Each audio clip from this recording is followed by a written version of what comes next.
Steve King here with you once again.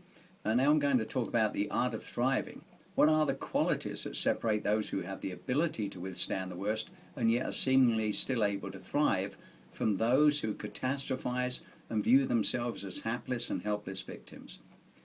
People who are good copers are often referred to as stress hardy. Psychologist Suzanne Cabassa has identified 3 attitudes that sustain such individuals during demanding times. These attitudes are called the 3 C's: challenge, commitment, and control. A stress-hardy person sees change and crisis as a challenge rather than as a threat. Even when they cannot control the outer situation, they realize that they always have control over their response to the things that are happening. There is a wise saying that relates to this phenomenon. Norman Cousins stated that suffering is inevitable, but misery is optional.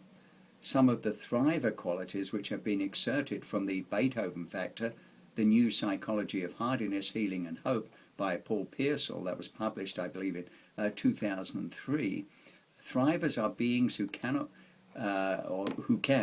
creatively construe situations that allow themselves to develop an increasingly more encompassing and adaptive explanatory style.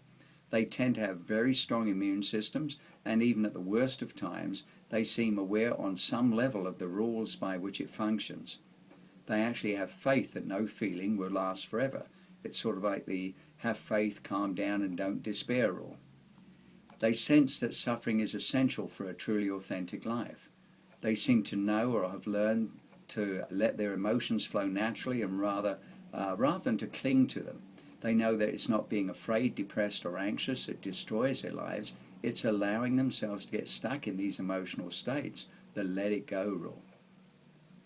They encounter trauma and are able to make meaning out of what happened. For example, of course, Viktor Frankl in Man's Search for Meaning. They're not only immunized against the next adversity, they actually also become better able to recover more quickly from it.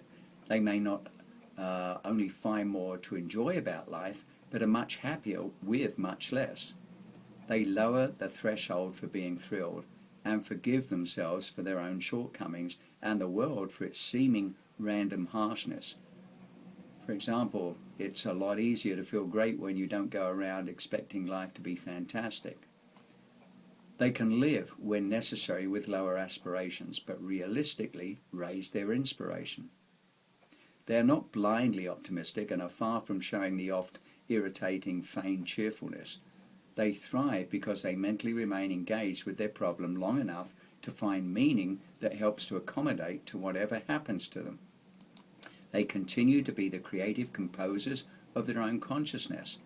An issue of the Olympia Fellowship of Reconciliation back in 1986 listed some of the signs of creative composition and inner peace as being a tendency to think and act spontaneously rather than from fear based on past experiences, an unmistakable ability to enjoy each moment, loss of interest in judging other people, loss of interest in judging the self, loss of interest in interpreting the actions of others, loss of interest in conflict, loss of ability to worry, very serious symptom obviously, frequent overwhelming episodes of appreciation, contented feelings of connectedness with nature and others, frequent attacks of smiling through the eyes from the heart, increased tendency to let things happen rather than make them happen, an increased susceptibility to love extended by others, as well as the uncontrollable urge to extend it.